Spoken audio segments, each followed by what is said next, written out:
Hello दोस्तों, मैं संदीप आपका अपने यूट्यूब चैनल एग्जाम मंथन 24/7 पर स्वागत करता हूं। तो आज जो मैं टॉपिक लेकर आया हूं वो है लाइन एंड एंगल्स। ज्योमेट्री का एक पार्ट है, ये एडवांस मैथ के अंतर्गत आता है और बहुत से स्टूडेंट ऐसे हैं जिन्हें इसमें बहुत दिक्कत आती है। तो मैं इस टॉपिक को बिल्कुल जीरो लेवल से पढ़ाऊँगा। आपको क्या करना है, बस वीडियो पूरी देखनी है और जो मैं क्वेश्चन कराऊँ वो क्वेश्चन भी करने हैं। कुछ को लग सकता है कि ये टॉपिक मैंने पढ़ा हुआ है, ये चीज़ें पढ़ी हुई हैं, तो वो क्या काम करें, वो भी वीडियो को देखें, हो सकता है आपको कुछ नई चीज़ देखने को मिल जाए। तो ठीक है, शुरू करते हैं। सबसे पहले लाइन एंड एंगल्स के साथ हम ज्योमेट्री। देखिए, बेसिक सी चीज़ों से साथ शुरू करेंगे हम। जैसे एक हम डेफिनेशन लेते हैं पॉइंट। देखिए, पॉइंट की कोई पर्टिकुलर कोई डेफिनेशन नहीं है। देखिए, पॉइंट ए भी हो सकता है, पॉइंट ये भी हो सकता है, पॉइंट ये भी हो सकता है। लेकिन हम कह सकते हैं कि पॉइंट क्या है, पॉइंट एक सर्कल है जिसकी रेडियस हम मान लेते हैं 0। भाई, हमने रेडियस 0 मान ली तो उससे एक प्रकार का सर्कल हो जाएगा और एक इसको हम पॉइंट कह सकते हैं। तो पॉइंट इनमें से कोई भी हो सकता है। ठीक है, अब हम देखते हैं लाइन। अब ऐसे ही पॉइंट हैं किसी एक प्लेन में, हमने मान लिया ये पॉइंट है, ये पॉइंट है, ये है, ये है।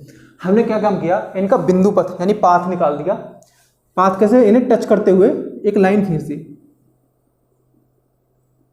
इन्हें टच करते हुए हम मिलाते हुए चले गए तो ये जो बनेगी ये एक लाइन बनेगी। देखिए, एक तो तरीका ये है कि एक रेल लाइन बन गई, ये स्ट्रेट लाइन हो गई। स्ट्रेट लाइन को हम बोल सकते हैं हिंदी में सीधी रेखा। ठीक है, सीधी रेखा। और एक कर्व्ड लाइन भी हो सकती है। देखिए भाई, पॉइंट जरूरी थोड़ी है सीधे एक लाइन में हो सकता थोड़े वो टेढ़े मेढ़े भी हो। देखिए, अगर हम इसे मिलाते हुए चले जाएं तो ये भी एक लाइन बन जाएगी, कर्व्ड लाइन।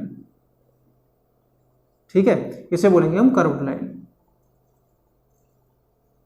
यानी इसे बोलेंगे वक्र रेखा। अब देखिए, लाइंस के कुछ टाइप हैं जिन्हें हम इसमें अभी डिस्कस करेंगे कि लाइन के कौन कौन से टाइप हैं और उनकी क्या प्रॉपर्टी है। ठीक है, सबसे पहले लेते हैं हम लाइन सेगमेंट। लाइन सेगमेंट क्या होता है? मैंने कहा आपसे कि हमारे पास एक लाइन है। लेकिन लाइन क्या होती है, ना तो हमें उसका स्टार्टिंग पॉइंट पता हो और ना ही हमें उसका एंड पॉइंट पता हो। ये कोई रेखा है, ना हमें इसका स्टार्टिंग पॉइंट पता है ना एंड पॉइंट पता है, तो ये क्या हो गई, ये हो गई एक लाइन।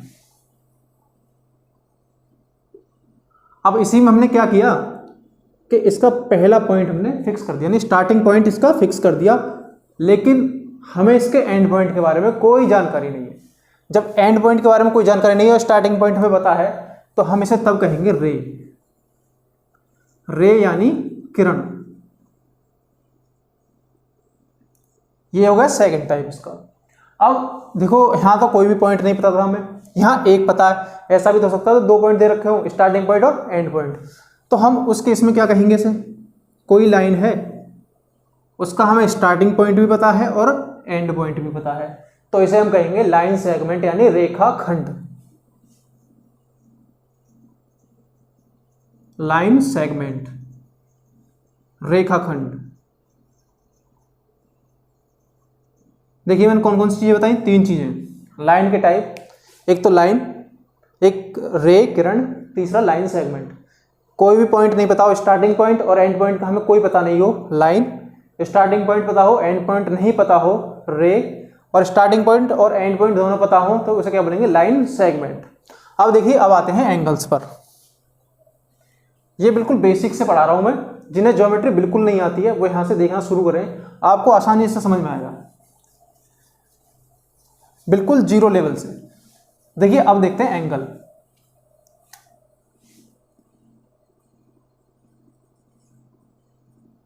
देखिए, हमने 2 रे ले ली। देखिए, लाइन नहीं ले सकते, रे ले सकते हैं। क्यों? क्योंकि देखिए, रे का हमें स्टार्टिंग पॉइंट पता है। ये हमने एक रे ले ली, एक ये रे ले ली हमने। अब ये दोनों यहां पर मिल रही हैं, तो ये पॉइंट जहां होगा, ये लाइन हमें दिख रही है, बेस लाइन होगी इसकी, और इस बेस लाइन से इस ऊपर वाली किरण की दूरी, इस दूरी को हम बोलते हैं एंगुलर डिस्टेंस।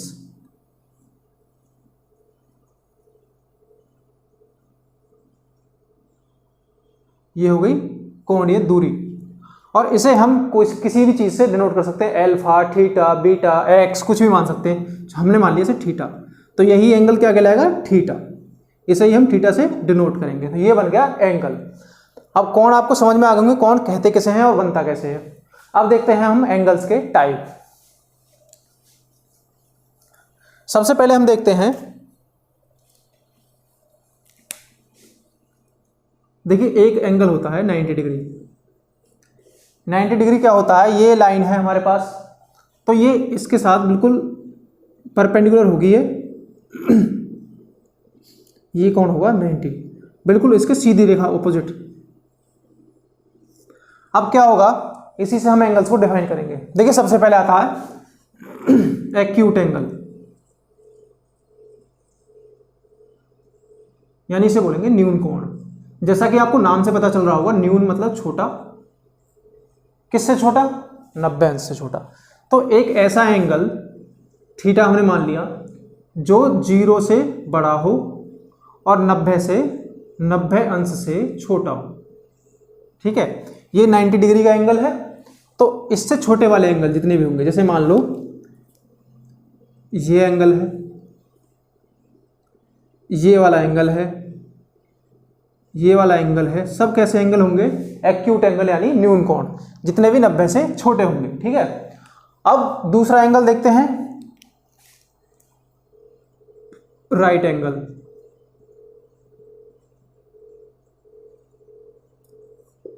इसे बोलेंगे हम समकोण।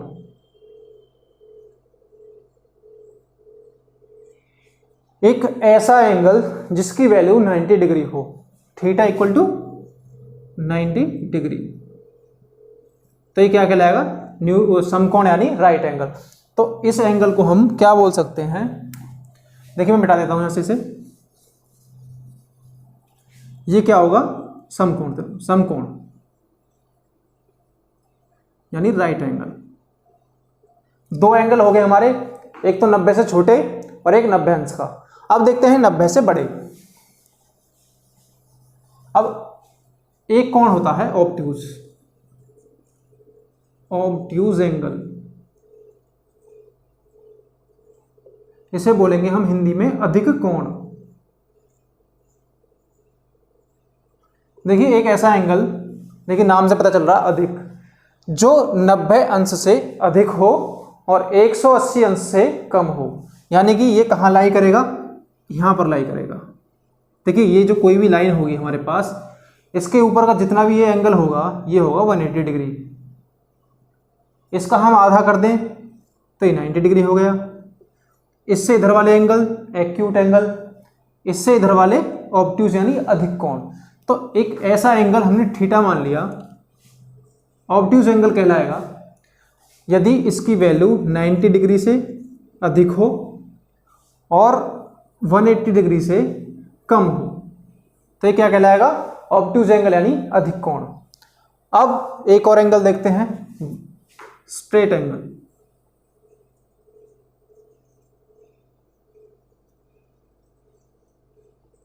स्ट्रेट एंगल क्या होगा, जैसा आपको नाम से पता चल रहा है सीधा, ये सरल कोण बोलते हैं इसे हम।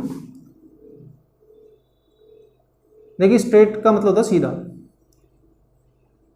अगर हम यहां देखें तो एक सीधी लाइन जो होगी, इसके ऊपर का एंगल कितना है 180 डिग्री। तो यही एंगल जो होगा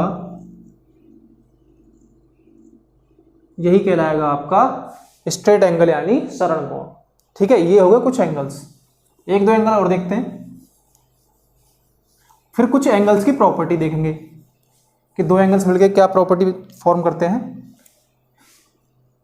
एक होता है रिफ्लेक्स एंगल,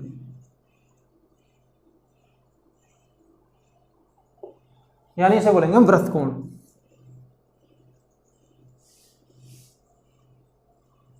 ये एंगल कौन सा होगा, देखिए 180 तक तो मैंने सारे बढ़ा दिए, 90 से छोटे 90 और 90 से बड़े और 180 से छोटे और 180। अब बारी आती है 180 से जितने भी बड़े होंगे। थीटा, कोई भी एंगल थीटा है हमारे पास, वो 180 डिग्री से बड़ा है तो वही कहलाएगा, और 360 से छोटा है उसे हम क्या कहेंगे, रिफ्लेक्स एंगल या फिर वृत्त कोण। देखिए एक कंडीशन ऐसी हो सकती है, ये एंगल दे दिया आपको, आपसे पूछा इसका वृत्त कोण बताइए, तो वृत्त कोण ये देखिए आपको दिख रहा है, ये वाला एंगल यहाँ 90 होगा, ये 90 छोटा है, लेकिन इसका रिफ्लेक्स एंगल हम कैसे निकालेंगे, तो इसका रिफ्लेक्स एंगल निकालने के लिए हम क्या काम करेंगे, अगर ये थीटा एंगल है तो इसका रिफ्लेक्स एंगल जो होगा वो 360 माइनस थीटा हो जाएगा। क्योंकि देखिए रिफ्लेक्स एंगल की प्रॉपर्टी क्या है कि 180 डिग्री से बड़ा होना चाहिए, लेकिन एक्चुअल में 180 डिग्री से बड़ा है नहीं, छोटा है। तो इसके लिए हम क्या करेंगे, 360 में से थीटा को सब्ट्रैक्ट कर देंगे तो हमारे पास मिल जाएगा रिफ्लेक्स एंगल।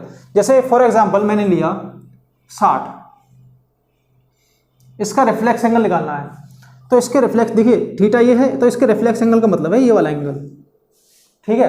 ये 180 से बड़ा होगा, लेकिन इसका रिफ्लेक्स एंगल ये वाला होगा। इसका नाम हमने ए, ओ और बी दे दिया। आपसे कहेगा find the reflex angle of A O B. A O B आप देख रहे हैं यहाँ पर कितना थीटा 60 डिग्री मान लिया हमने, लेकिन ये रिफ्लेक्स एंगल नहीं हो सकता। ये कौन सा एंगल है, ये है एक्यूट एंगल, लेकिन हमें निकालना है रिफ्लेक्स एंगल। तो क्या काम करेंगे हम, इस 60 डिग्री को 360 में से सब्ट्रैक्ट कर देंगे तो हमें क्या मिल जाएगा, 300, ये आ जाएगा रिफ्लेक्स एंगल आपके पास। ये चीजें देखो पूछता नहीं है एग्जाम्स में इतनी, लेकिन ये आपको आनी जरूर चाहिए, क्योंकि क्वेश्चन करने के लिए आगे आप जो भी क्वेश्चन करोगे ट्रायंगल में, सर्कल में, क्वाड्रिलेटरल में, ये चीज़ें बहुत काम में आएंगी। आपको बेसिक पता होना चाहिए। आपको अब लग रहा होगा ये चीज़ें मैंने पढ़ी हुई हैं, लेकिन आपको ये चीज़ें आनी चाहिए, तभी आप आगे क्वेश्चन कर सकते हो, ठीक है। बेसिक आपको आना चाहिए। अब कुछ और प्रॉपर्टी हैं एंगल्स की, वो देखते हैं। देखिए दो तरह के एंगल होते हैं, एक सप्लीमेंट्री एक कॉम्प्लीमेंट्री।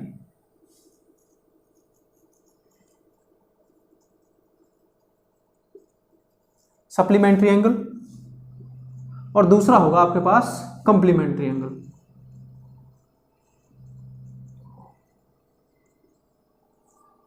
क्या है सप्लीमेंट्री और कंप्लीमेंट्री एंगल्स, ये हमें बताना। देखो इसे बोलते हैं हम संपूरक कोण। इनके ऊपर मैं क्वेश्चन भी कराऊंगा एक दो, जिससे आपको आसानी समझ में आ जाए। संपूरक कोण कौन से होंगे, हमने दो एंगल ले लिए। दो एंगल हमने एक थीटा ले लिया और एक अल्फा ले लिया। चलो इसे छोड़ो, ए और बी ले लेते हैं। एक एंगल हमने ए ले लिया और एक हमने एंगल बी ले लिया।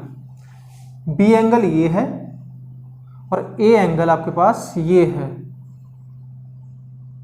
अब क्या है कि ये सप्लीमेंट्री एंगल आपस में कब होंगे, यदि इन दोनों का टोटल 180 डिग्री आ रहा है तो ये क्या हो जाएंगे, सप्लीमेंट्री एंगल। और इन्हें हम कह सकते हैं लीनियर पेयर में होंगे, यानी कि ये मिलकर क्या बना रहे हैं भाई, देखो 180 अंश मिला रहे हैं, मिलकर दो कोण मिलाकर 180 अंश फॉर्म कर रहे हैं। तो यानी इसका मतलब क्या है, 180 अंश की जो लाइन होती है वो ये होती है। इस लाइन के ऊपर के एंगल्स का सम कितना होगा, 180 डिग्री। अब यदि दो एंगल मिलाकर 180 डिग्री बना रहे हैं तो इसका मतलब क्या फॉर्म कर रहे हैं, एक लाइन फॉर्म कर रहे हैं। तो इन्हें हम कह सकते हैं लीनियर पेयर ऑफ एंगल्स। तो ये क्या हो जाएंगे, लीनियर पेयर ऑफ एंगल्स भी होंगे, यानी रेखीय कोणों की युग्म, कोणों का रेखीय युग्म भी कह सकते हैं इसे हम, लीनियर पेयर ऑफ एंगल्स। ये सप्लीमेंट्री एंगल्स हो गए जिनका टोटल कितना हो, 180 डिग्री। अब कंप्लीमेंट्री एंगल, ये पूरक कोण होते हैं।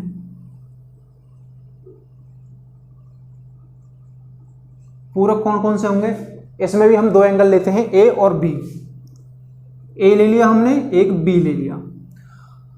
यदि इन दोनों एंगल्स का सम 90 डिग्री होगा तो एक पूरक कोण कहलाएंगे, यानी कंप्लीमेंट्री एंगल होंगे एक दूसरे के। जैसे ए बी का कंप्लीमेंट्री एंगल, बी ए का complementary angle. If A plus B is equal to 90 degree then these angle will be complementary angles. ठीक है, आपको याद कैसे रखने, हो सकता है आप 2 दिन बाद इन्हें भूल भी जाओ। देखिए इसका नाम देखिए पूरक, इसका समपूरक। ज्यादा बड़ा नाम किसका है, इसका, तो ये हो जाएगा 180 डिग्री दोनों का। ज्यादा कौन सा, 180 डिग्री, और पूरक कौन सा, छोटा वाला 90 डिग्री। ठीक है, अब आपके एंगल्स समझ में आ गए होंगे। चलिए इस पर एक क्वेश्चन देख लेता हूं। देखो जैसे एक चीज और बताता हूं मैं आपको बोल दिया कि दो एंगल्स दिए, एक एंगल दिया हुआ है। हमने तो यहां पर दो एंगल माने थे, ए और बी, लेकिन किसी क्वेश्चन में आपसे बोल दे कि एक एंगल दिया हुआ है ए, एक एंगल आपको ए दिया हुआ है, इसका कंप्लीमेंट्री एंगल ये है, कंप्लीमेंट्री एंगल इसका 2 गुना 3 गुना जो भी क्वेश्चन में दे सकता है। तो आप सप्लीमेंट्री ले लेते हैं। सप्लीमेंट्री एंगल बी ना मानकर, आप दूसरा एंगल ना मानकर अगर बी मानोगे तो 2 वेरिएबल बन जाएंगे। आपको क्या करना है, सिंगल इक्वेशन सिंगल वेरिएबल में लेके चलनी है। देखिए एक एंगल 180 है, दूसरा अगर हम 180 माइनस ए मान लें तो इन दोनों का सम भी तो 180 डिग्री आ रहा है। तो क्वेश्चन सॉल्व करने में हमें यहाँ से आसानी होगी। यदि एक ए दे रखा है, दूसरा हम 180 माइनस ए मान लें, तो ये इसका कंप्लीमेंट्री एंगल ही होगा, क्योंकि इसे अगर इसमें जोड़ेंगे, देखो जोड़ो, माइनस से प्लस वाला कैंसिल आउट हो जाएगा, तो 180 डिग्री इसका आंसर आ जाएगा। तो इन दोनों का सम कितना है, 180, तो ये एक दूसरे के सप्लीमेंट्री एंगल होंगे। इसी तरह से कंप्लीमेंट्री वाले भी मान सकते हैं हम। यदि आपको एक एंगल बी दिया हुआ है तो इसका कंप्लीमेंट्री एंगल कौन सा होगा, 90 माइनस बी। कैलकुलेशन इजी बनानी है, आपको 2 वेरिएबल में नहीं जाना है, सिंगल वेरिएबल में क्वेश्चन करने हैं। देखिए क्वेश्चन देख लेते हैं इसके ऊपर, रुको 1 मिनट भी क्वेश्चन निकाल लूं।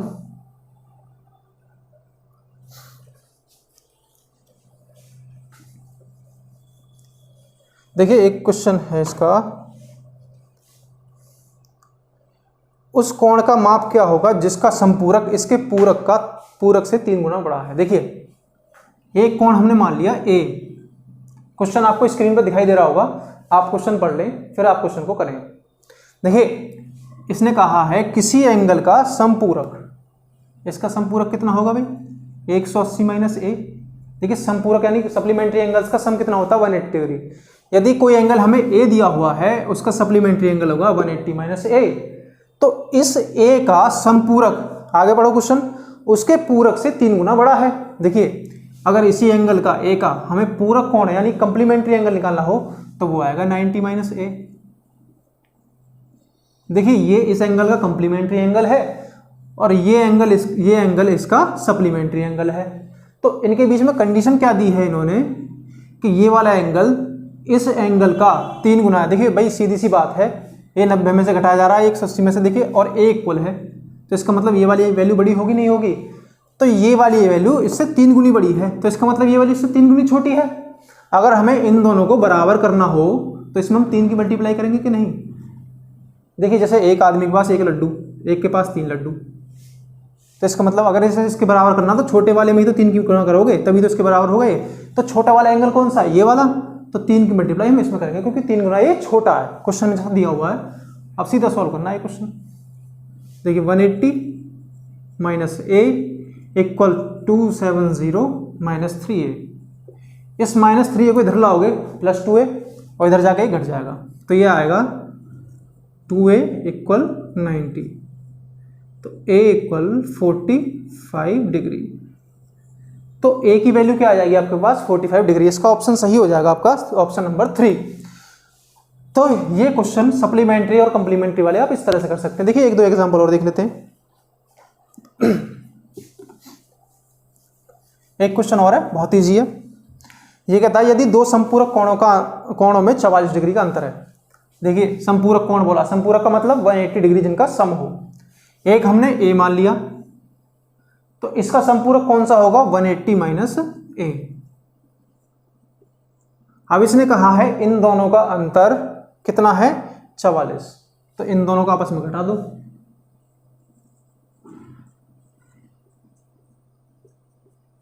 ये आ गया इसका अंतर, इन दोनों का अंतर कितना है, 44 डिग्री। अब हमें क्या करना है, सीधा सॉल्व करना है। 2a minus 180 equal 44। अब क्या करना है आपको, सॉल्व करना है। इधर ले आएगा, इधर पक्षांतर कर लेते हैं हम इसका, 180 माइनस 44। अब इसे घटाइए, ये बचेगा 36 आपके पास, सॉरी 136। इसका कितना आएगा भाई, 65 और 3 68। ए की वैल्यू आ जाएगी आपके पास 68 डिग्री। तो इसका जो ऑप्शन हो जाएगा ऑप्शन नंबर 1 68 डिग्री। तो इस क्वेश्चन को हम इस तरह से कर सकते हैं। इजी क्वेश्चन है। आपको क्या करना है, जब कोई भी बुक हो उससे इसके जितने भी क्वेश्चन हो संपूरक और पूरक, इन्हें आपको करना है सॉल्व। ठीक है, इससे आपके क्वेश्चन आसानी से हो सकते हैं। और आपको ये आगे भी काम आएंगे जब ट्राइंगल पढ़ेंगे, सर्कल पढ़ेंगे, क्वाड्रिलेटरल पढ़ेंगे, तो वहाँ पर ये चीज़ यूज हो सकती है। अब एक और क्वेश्चन देख लो। दो संपूरक कोण 2:3 के अनुपात में है। देखिए